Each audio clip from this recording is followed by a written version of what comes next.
Hi everyone. In today's video, I'm going to describe the program I developed as part of my PhD study.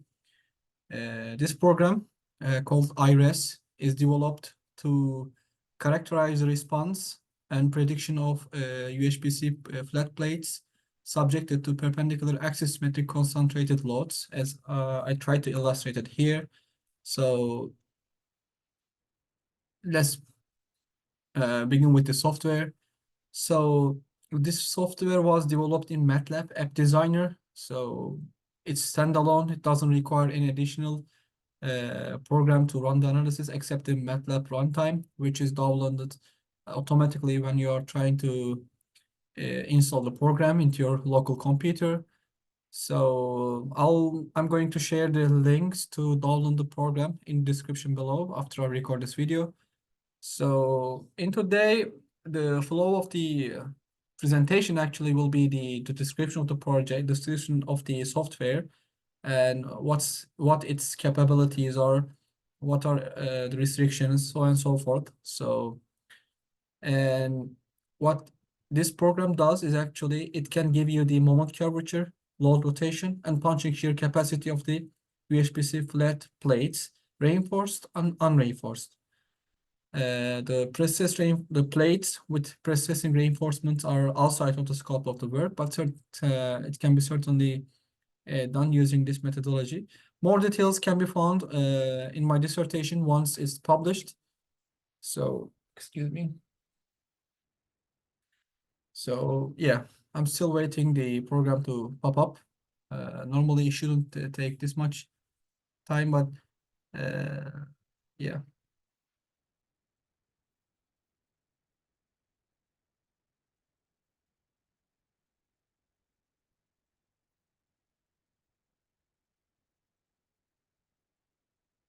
Yeah, it's about to come.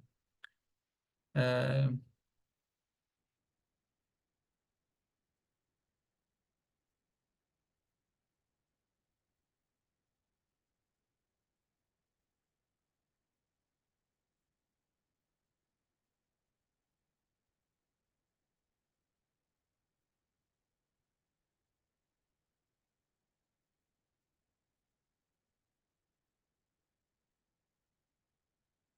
Here we go.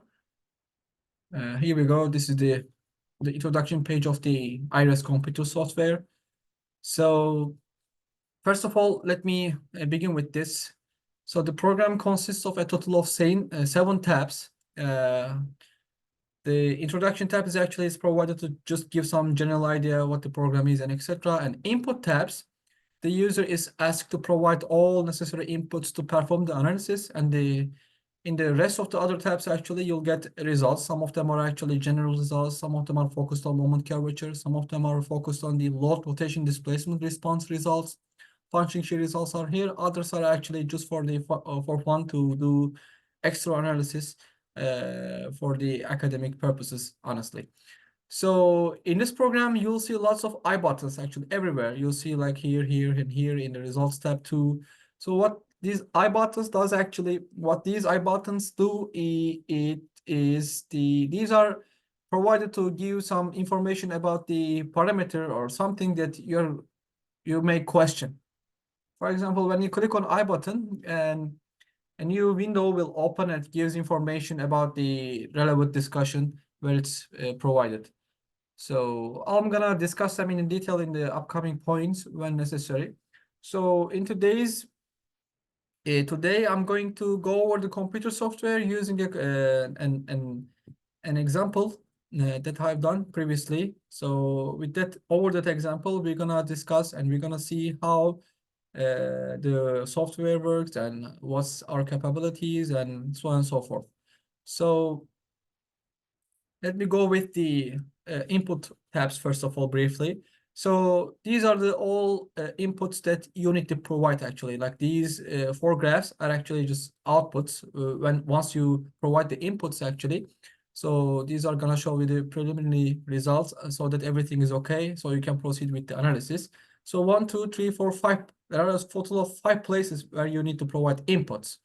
So these are material properties grouped under this table, geometrical properties of the plate grouped under this table.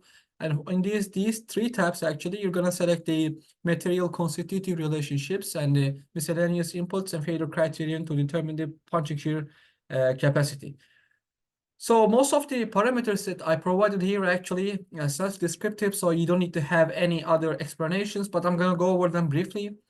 So this program is actually mainly focused on UHPC material, but it can be performed using any other material, like based on the provided material constitutive relationship. For example, you can adjust this for a high performance concrete up to 90 MPa or whatever it is, or you can even make this program used for the fiber reinforced concrete or even normal strength concrete. So you can neglect the tension domain, which is actually a mandatory thing in UHPC. You can neglect the tension domain when you provide inputs, and you can use this software for normal string concrete as well.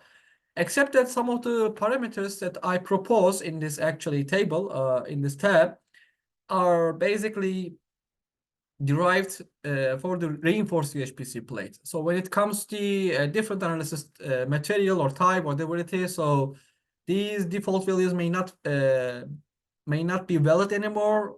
Maybe it's not good to say to validity, but it's may not appropriate to use for that kind of material or for that type plate. So you need to adjust it accordingly, or you can play with those numbers to get how impactful they are in your analysis. So let's begin with the material properties. So there's an I button here, as I showed you. Actually, this provides general inputs. For example, the most confusing parameter here is I believe the UHPC localization strain. So I provided an explanation for the localization strain. So anyway, UHPC concrete compressive strength. So this is typically minimum 200 MPa. So you can just double click on the cell, provide the value. Cracking strength is so on, is self-descriptive, optimal tensile strength.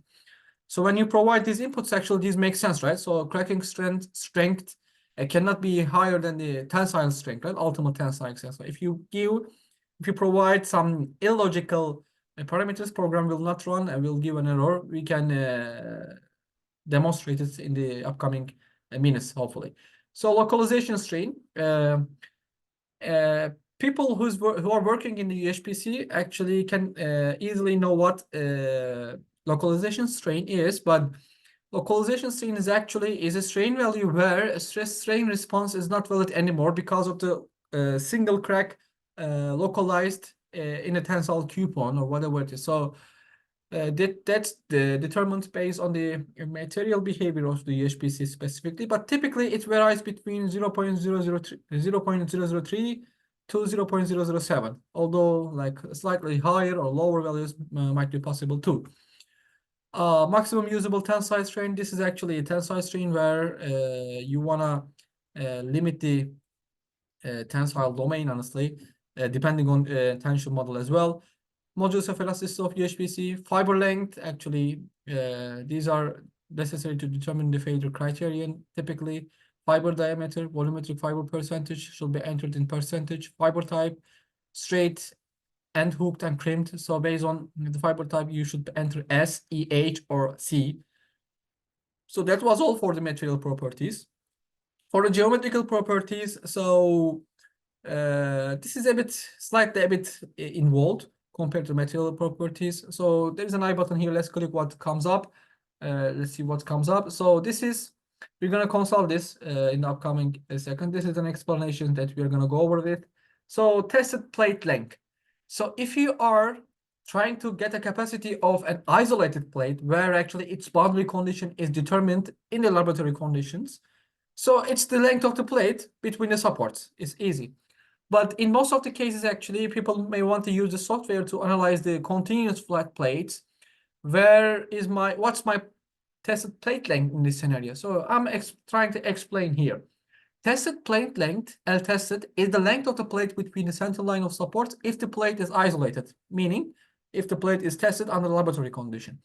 For continuous flat plate, CFP, in a flat plate's floor system, user should enter L tested as equal to 2 times the span length, where the span length is L span is the span length of the flat plate between the columns.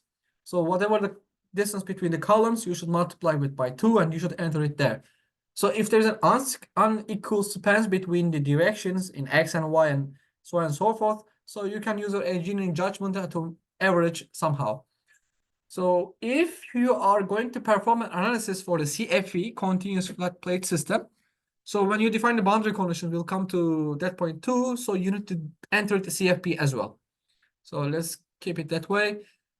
Tilted plate length is like that. Plate type, so circular, rectangular. These two are again for the laboratory conditions. So the CFP is actually where you're analyzing a continuous flat plate structure. Boundary condition again, fixed, simply supported, or continuous flat plate. So if you decide to use this program to make an analysis for the continuous flat plate, so this should be the 2 times L span, and this should be CFP, and this should be CFP2. So plate thickness is actually the thickness of the plate. Average tensile reinforcement ratio. As you know, the plates actually consist of two-way reinforcement. A two-way slab consists of two-way reinforcement. So one of them is at the bottom, one of them is at the top. So you should provide the average reinforcement ratio, and the program will ask you to the average distance from extreme compression fiber to tensile reinforcement. This is an effective depth. So this should be also the average. So how it's calculated? It is shown in these formulas. But technically, you just like take the average of tension reinforcement and use the weighted average of the tension reinforcement to calculate the effective depth. Same applies for the compression reinforcement if exists. So average compression reinforcement ratio. If there is no reinforcement in the plate, you can make them 0 and you can leave them 0 too. Loading column perimeter is actually, this is your loading column. So you should you should provide the value of the loading perimeter to the program. Loading column type actually should be either circular or rectangular. So in this case, for example, it's rectangular. So you should type R like this. Of course, big R. Otherwise, program will give an error. So C for circular, R for rectangular.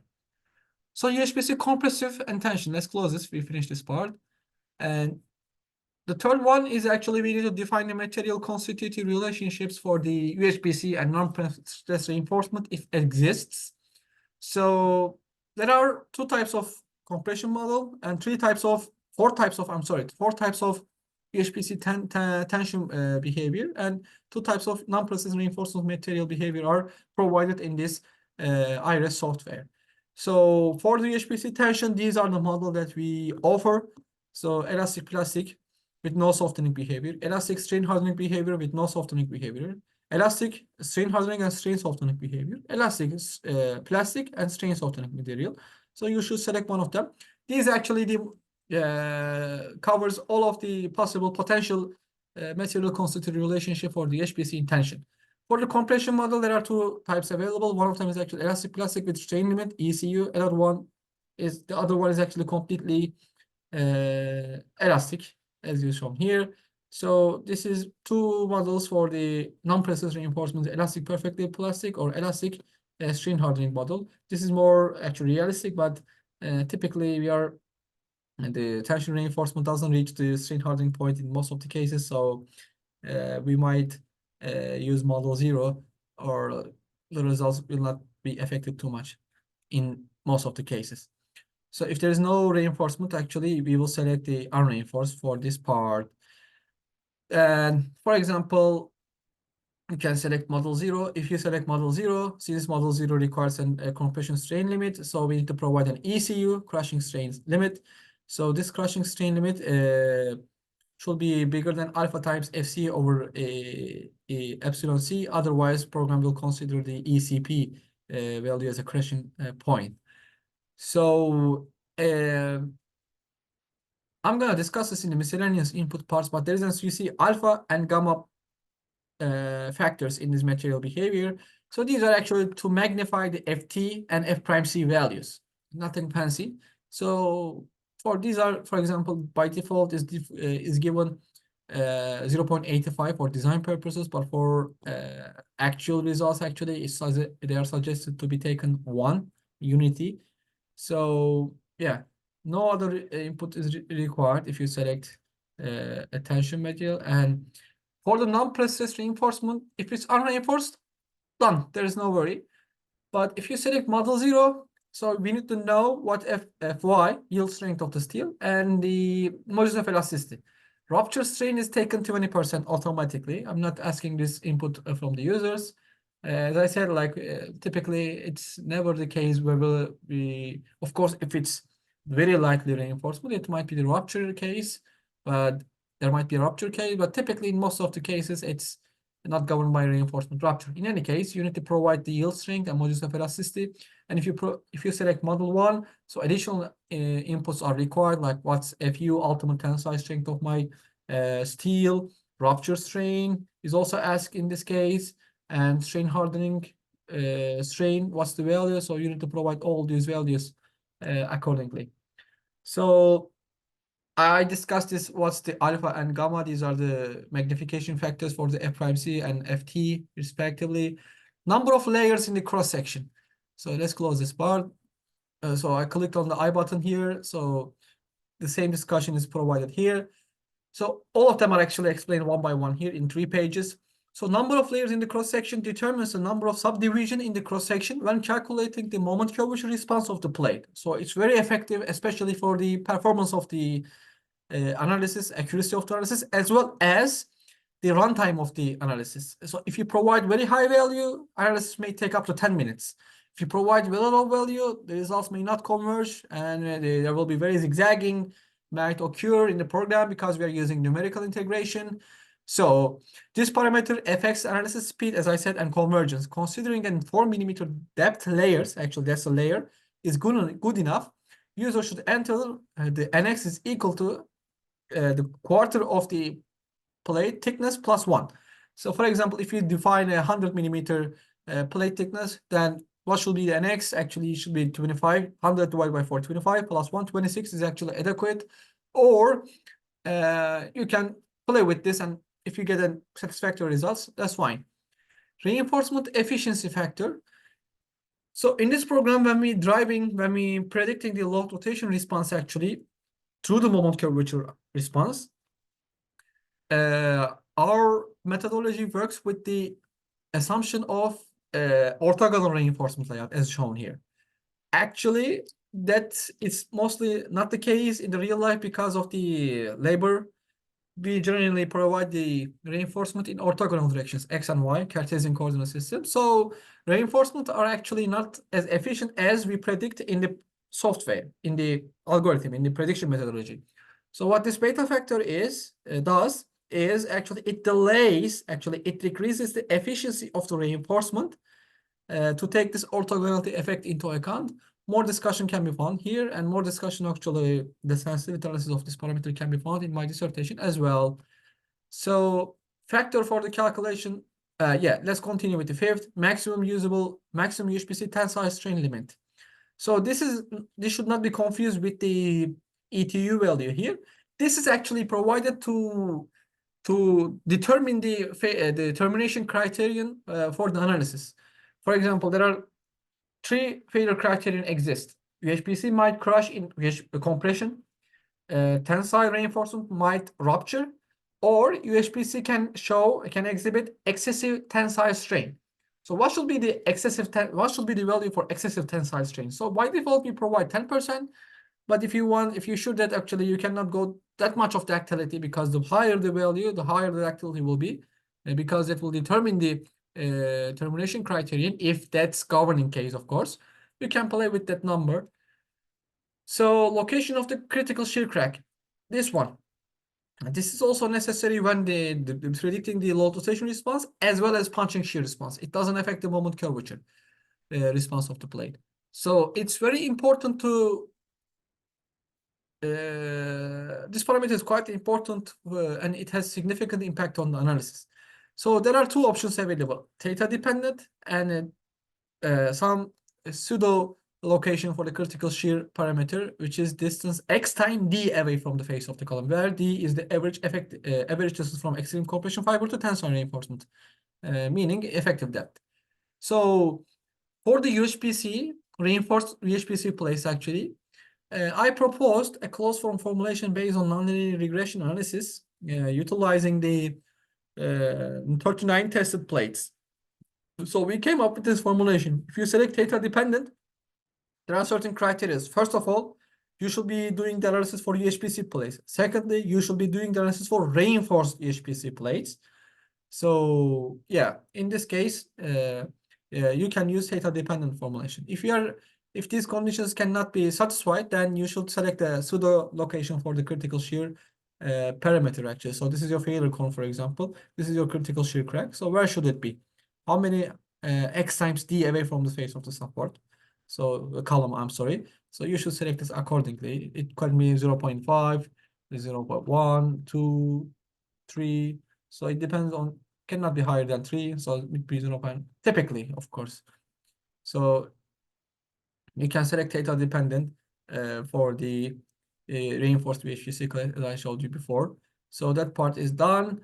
Factor for the calculation of critical shear crank, this psi term.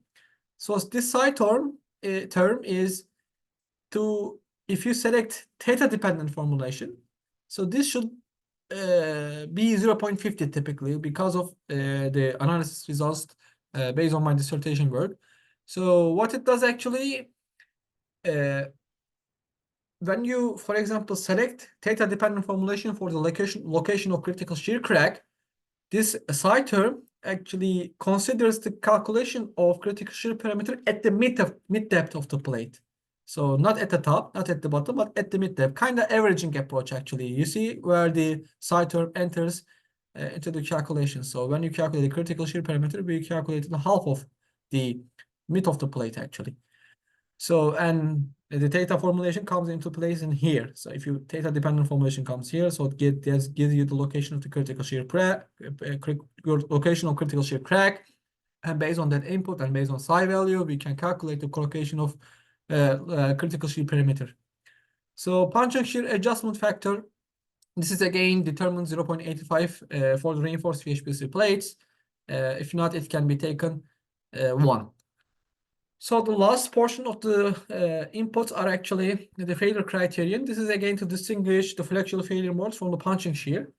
And these coefficient A, B, C are for the concrete contribution part. And there is also fiber contribution part. So depending on ABC, actually, we will calculate the failure criterion for the concrete contribution part. And 1.5, and 30 are given for the default values based on the reinforced UHPC plates. Again, if you're doing something else, these may not give accurate results, as I try to explain here.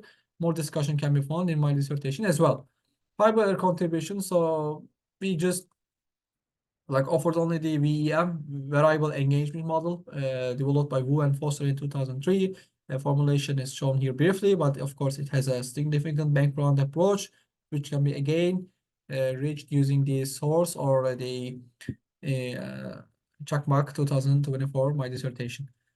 So I'm not going to define all these inputs one by one. You know what they are at this point. So there is an option here, load project data. So I did this analysis before, so I will discuss in the upcoming minutes. But once you perform the analysis, actually, the program allows you to save the analysis inputs. So once you click this, actually, you can save this math file where you can repeat the analysis. How do you do this? Actually, after you obtain this file, you come here. So there's you see project data, load project data. Click on this button. So window pops up. So we will select the file that we saved previously from the previous analysis. So it will load the project inputs, not the outputs. So for the outputs, we need to rerun the analysis, but it will load the project inputs for us, not to repeat again if you want to change something in the future. So project inputs were loaded successfully. Apparently, I didn't provide the analysis name. Let's say make it Wukan. Project name is let's say trial 1. Trial 1. Yeah. So as you can see, all the inputs are provided automatically. So I'm not gonna go over them in detail because we have already done this before. So inputs are here. For example, I want to show this. Actually, this is not the correct input. So the correct input should be the other one. So let's reload it. So the correct input would be this one actually. Yep. I'm sorry for this. Yep. Now, actually, we loaded the correct input. Yes. So let me undo this. So after we provide these inputs, so let's, for example, make the cracking strength higher than the ultimate tensile strength. What it does, the program gives an error, says that ultimate tensile strength of the UHPC cannot be smaller than cracking strength. So we need to make an adjustment. So let's lower it for 6. For example, another like thing. So for example, you define an average, uh, you're analyzing a reinforced UHPC place, but you select the unreinforced here, for example. So there are a contradiction in the inputs. So plate plate includes non-process reinforcement. A material model for the non-process reinforcement must be selected. So you need to select a material model. So let's repeat this again, 200,000. Yep. Okay.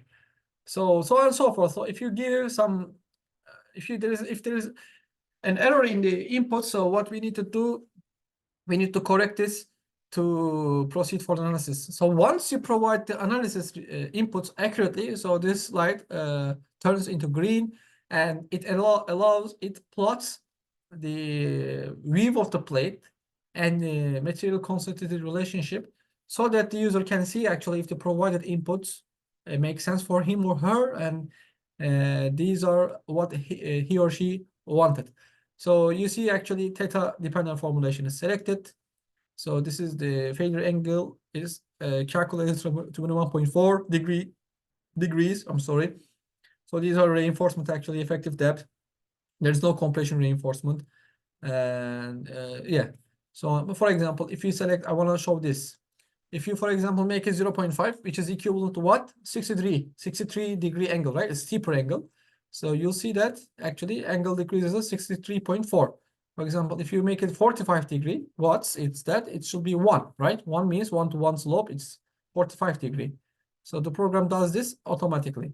So in this part, we will keep it what? Theta dependent, which is 21.4, because we are analyzing a UHPC plate and it's reinforced. Again, this is important. And material constituted relationship model 1 is actually elastic, complete elastic response, tension, elastic plastic, and strain softening model. And this is the elastic perfectly plastic and non-process reinforcement. And we're okay, we are good to go. And once everything is done, we approved everything. So we select 30 number of layers in the cross section, which is fine.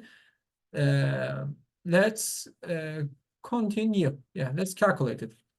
Once calculate button is pushed, what it does, the program will take you to the general results tab automatically, and you can monitor the calculation for the moment curvature alive. So live, I'm sorry. You can monitor the moment curvature calculation of moment curvature response live, as you see over here. So, and at the bottom, there's an information tab where you can see actually which value the program analyzes the moment curvature analysis. After this part is done, we will continue with the load rotation simultaneously with the load displacement response. And load rotation and load displacement are actually related to each other. This discussion can be found in my dissertation as well.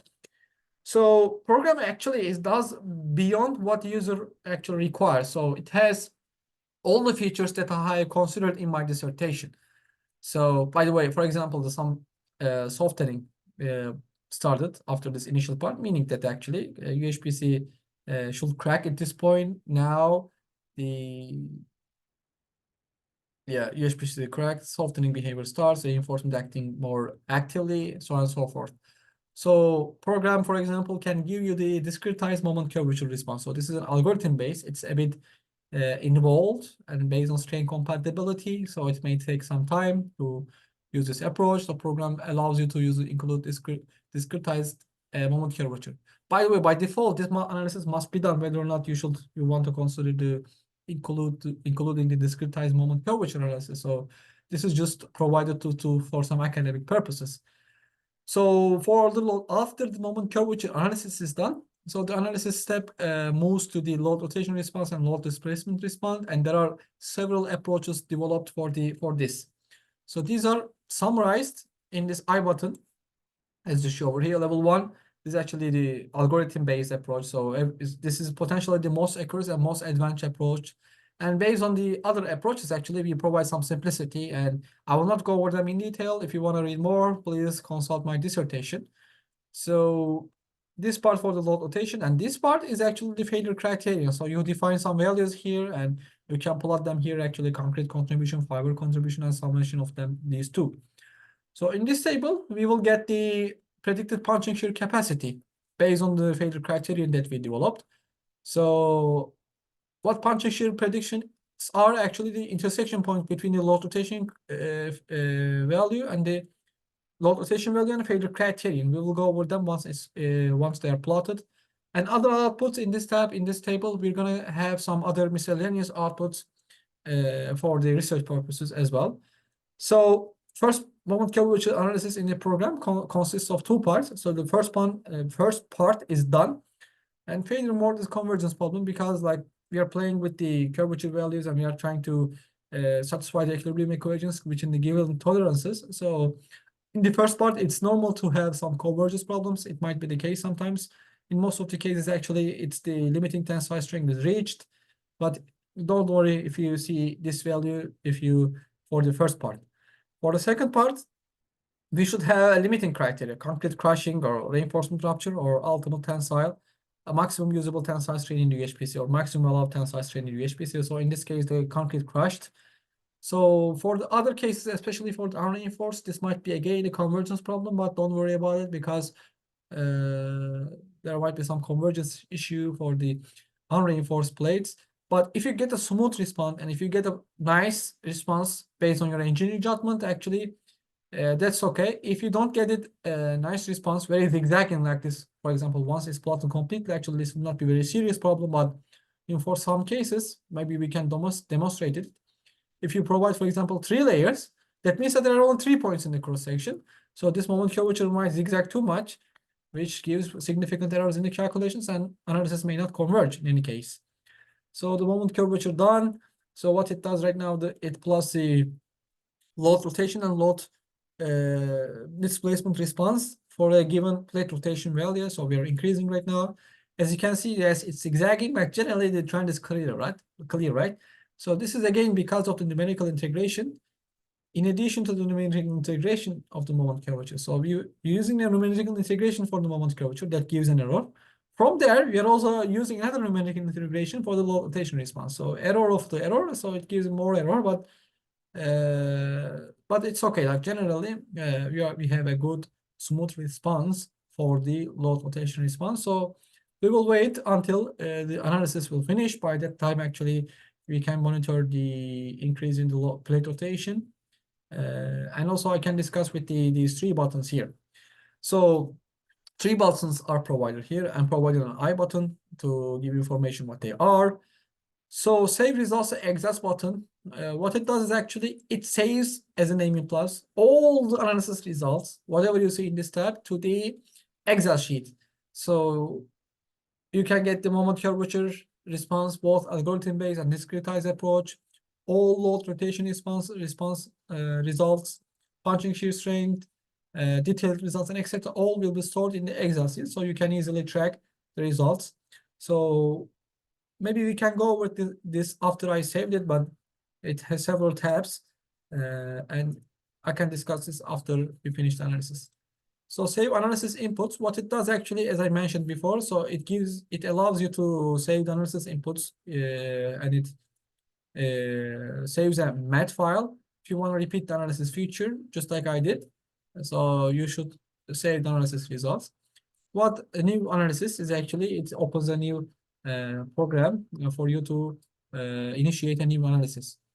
So for the load rotation response, as you see, actually we reached the peak point somewhere over here, and it plasticizes, as you can see here. We are expecting some decreasing trend or whatever it is, so we'll see.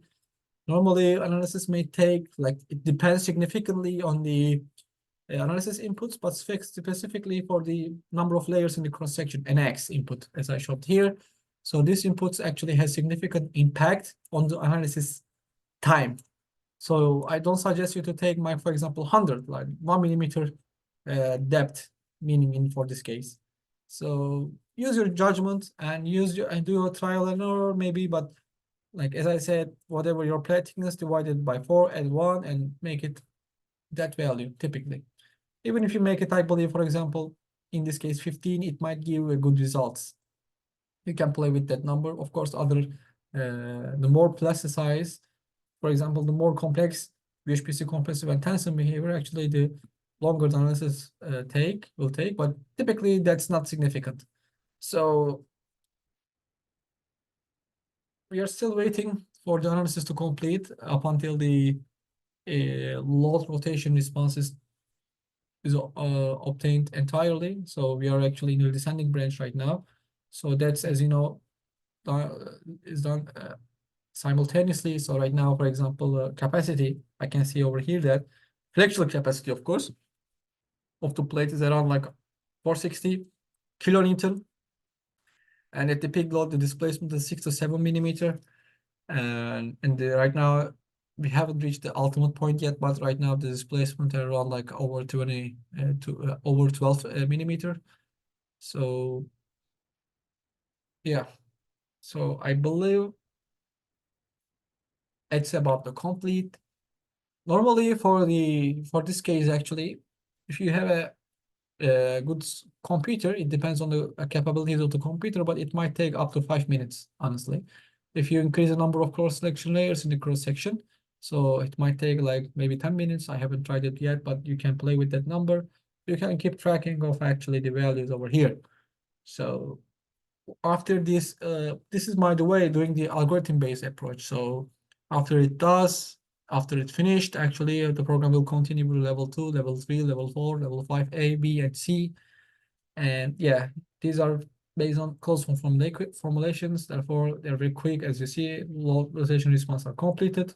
Prediction for punching shear string are being performed, actually meaning that this table is about to be filled. So based on the failure criteria, now it's filled. And analysis time is 405 to 41 seconds, meaning that actually, yeah, it's over actually 10 minutes, right? So yeah, unfortunately, because of the 4 loops that we provided, inside loops, 3 loops inside of each other, so it creates this problem. Anyway, let's evaluate the table. So punching shear predictions. So these are again gives you the punching shear formulation, level 1, level 2, and etc. But there's also regression formulation here, which is derived based on reinforced UHPC plates and calculated based on this for calculation over shown here. And other outputs, so you can see, for example, the critical shear parameter, the flexural capacity of the plate, actually, as I said, 465. Failure angle is actually this angle you provided here. And the stress intention reinforcement at critical shear cranked when punching shear failure occurs, for example. As you can see, for example, we were providing the yield strength is 4.414. So at the punching shear case, actually, the reinforcement didn't yield. So stress and compression reinforcement, there is no compression reinforcement, so it's 0. Stress in concrete at the top, meaning that it's tension, so it's 7.6. So we are in this range actually, right, in the softening one. Compression is 70.1. We are not even going into the like 7 MPa. We are here actually. It's like certainly elastic range, so on and so forth. You can interpret the results. So we will, for example, include the discretized moment response. As you can see, they are very close to each other. And level 2 approach based on the discretized moment curvature. Level 3, for example, level 4, level 5A, level 5B, and level 5C. All these are discussed in my dissertation. Let's close it right now. So failure criterion. So this is the total failure criterion. You see, this is actually the punching shear strength location. This is the fiber contribution, and this is the concrete contribution. So the failure criterion is actually summation of these two. So this plus this at this point gives you this, right? This point, this plus this gives you this point. Anyway, so before proceeding the other tabs, actually, let me save analysis to results. What is once it's clicked, actually, it gives you, it opens a new window, and it wants you to select the location of the file where it needs to be saved. So once it's clicked, program starts to write the analysis, as you can see over here. So these are the Excel. This is the Excel sheet that the program is writing the results. Once it's completed, actually, program will prompt a window saying that analysis results are saved successfully. So we should wait till that point. Analysis results have been saved. So before continue, let's review this part. What it does actually, as I said before, it saves all the analysis results in this Excel sheet. So it's very easy for you to plot the results again and etc. So these are the input tabs. Whatever you provide input, they are here for your information. So other inputs here. So this is a material constitutive relationship. For example, this is UHPC compressive strain, compressive stress. For example, you want to plot this. You come here and you just plot it. Of course, this is sign convention. Values in the reverse order, values in reverse order. So this is your elastic plastic response. Same as with what? Same as with this. Actually, this is plus this graph. Yes, so on and so forth. So let's do this for example again. Yep. You see elastic, plastic and strain softening behavior, and this is 0.01. So yeah. General results, actually, it gives you the predicted the punching shear capacity table I showed you here, and this is the other miscellaneous outputs. Moment curvature, for example, algorithm-based approach. So if you want to plot this, actually, you can get this plot. This is discretized based on closed form formulation, so you can plot them like this. For example, cracking, yielding or localization of non-precise reinforcement, again, the peak point and the ultimate curvature. So on and so forth. So you can get the, for example, natural axis depth in the natural axis variation as a function of curvature. Of course, this should be vice versa, NA versus curvature. Anyway, you can plot them. Tensile stress variation as a function of curvature. You see after, for example, this curvature value, reinforcement yielded, tensile strain, compressive bottom strain, top strain, like all these things can be obtained here. Similarly, rotation response for all approaches, it can be plotted here. So load displacement, again, like for the load one, you see the maximum displacement is around 15 millimeter, and the capacity is like 460 kilonewtons, so on and so forth. And punching shear strength, actually, when the punching shear strength occurs, actually, we can see this actually as a function of radius, of course, as a function of, I'm going to discuss them in the upcoming slides. So this is all for the analysis outputs, which is quite beneficial, I believe, and useful for the user. So let's briefly talk about the moment curvature results tab. So this is actually just like what we have obtained in the Excel sheet. These are another variation of the obtained results, to show the results, honestly, to see the results.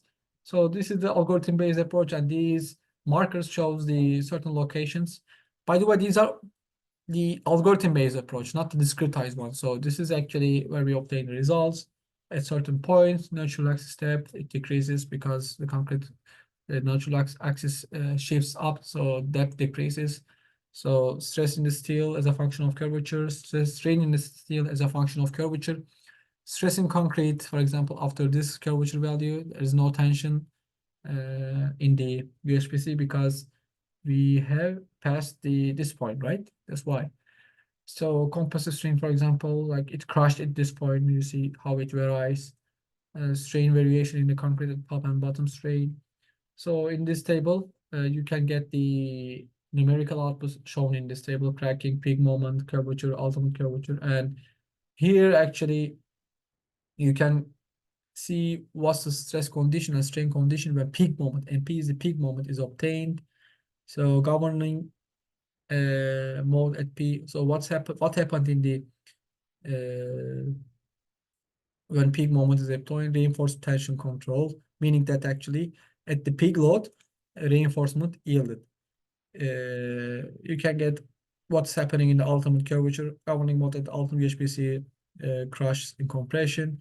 So this two table is also gives you the cross-sectional stresses and strain variations for a given rotation. For example, if you say 60, which you are here actually, like just before reinforcement yielded. So you see actually strain distribution. So if you can make it, for example, 80, so what we are here actually, we are just like around the peak.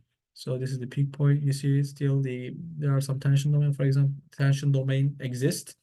So for example, if we go 160, where we expect that there should be like typically there's no tension domain left. So you see we start of course there's some tension, I'm sorry, the tension domain starts to diminish. So this is compression strain and stresses. So this is all for the moment curvature results. For the load rotation, similar to moment curvature, we have these plots at certain points. I provide an option to show the legends to make the figure clear.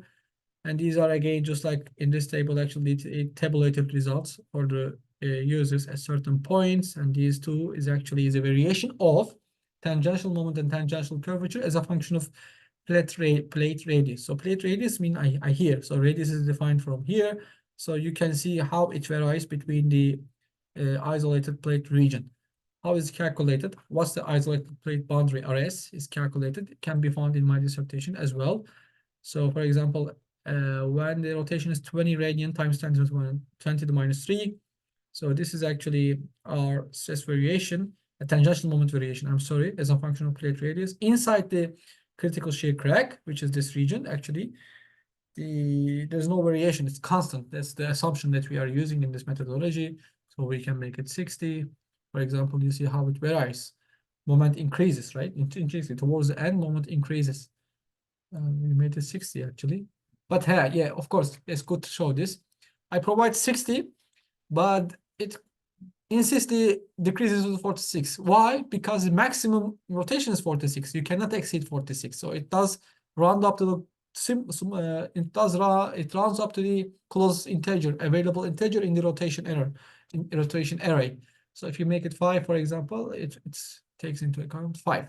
Yeah, so this is the tab briefly. Punching shear tab is actually results are provided here at the plate rotation when the punching shear failure occurs, right? At this point, actually, all these results are obtained at this point, corresponding to this point, honestly, I should say. So you can, for example, how the steel stress varies. At this point, for example, steel did not yield. And towards the end of the plate, actually, towards this plate, actually, outside of the critical shear crack, it even decreases to 150 MPa. If there is compression still, it will also be shown here. Concrete stress, for example, when the punching shear failure occurs, it's around 71 MPa, so it even decreases towards the outside of the critical shear crack. So tensile strain, also there is like 9 MPa constant, or whatever. So what was it? So we can show it here. So tensile strain, 7.6 actually should be. Yeah, it should be 7.6. Anyway, concrete strain, tangential curvature, like it's here at the critical shear crack. For example, what's my failure rotation? Come here and get your failure rotation is what? Where should we get that information? Normally, rotation. Normally should be here. Rotation at VP. These are not. Yeah, maybe I should provide that value in this rotation. Rotation at VP. Yeah, I should provide that. Was my maybe I can see it right now, but it should be normally. I was expecting to have this value. Like, what's my psi p, which is this value. If you provide, for example, this value here, this plots will be identical with this one, right? So that's what I mean. Other step, this is also for the academic purposes to get further analysis results. What it does actually, for a given plate rotation or curvature at critical shear crack, actually, it gives you the tangential moment variations, steel stress and strain variations, concrete stresses and strain variations as a function of plate radius. For example, let's make it around 20 over 1000 radian value. So this is actually, that's where you make the analysis around the peak point. So this you see the variation in the certain parameters. If you want to analyze the curvature, for example, let's make it like 30 times 10 to the minus 6 over 1/millimeter. So if you again plot it, actually you are evaluating this value, and corresponding rotation is this value, and this is the result. So once you enter a value, actually rotation, corresponding rotation is calculated automatically, or vice versa. So one additional thing is actually we can select the radius, for example. Let's say we want to see the cross-sectional stresses at 300 millimeter, right? Once it's entered actually, so it says that actually you're looking at this point, and this is your stress strain distribution for this location. For example, if you want to see at 400, which you cannot be, maximum is 381, you see, because that's your isolated plate boundary, iRes. You cannot exceed that value. So you're looking at this point right now, and it will take this. So that's your stress and strain contribution. And this table is actually a tabular format here. Once this is done, you can save this page by clicking on this button. And once it's clicked, so you can save the analysis output for this tab, specifically for this tab. So these results are not provided in the other Excel sheet. So once it's clicked, so you can get the results for this as well. So this is actually all the graphs that you see in this tab. So pretty much that's all for the program. I hope it will be beneficial for the academic life and academia. People might get benefit from this software. One of the inspirational program for me to develop this one is the one that is developed in 2000. That was developed in 2000. The program name was Respond 2000. That was used for the modified compression field theories, actually simplified modified compression field theory for the calculations of the shear strength of the normal strain concrete. So why not? I said myself that why not I develop a similar thing for the UHPC. Maybe it might be used for research purposes or even for the design purposes. Thanks for watching me. So I'm gonna again provide the software manual and the how to download this software. Those links will be provided in the description. I hope you enjoyed, and I hope it will be beneficial for the academia. Thanks.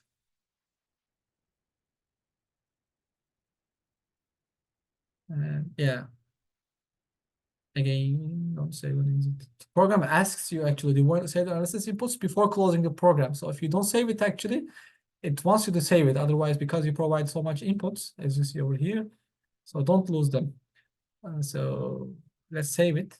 Or you can save it there too, but let's save it before we move. Save analysis inputs. So it asks me the location. I provided here.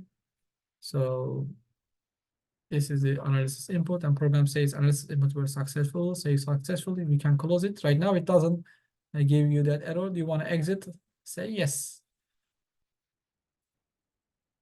Yep, that's all. Thank you so much.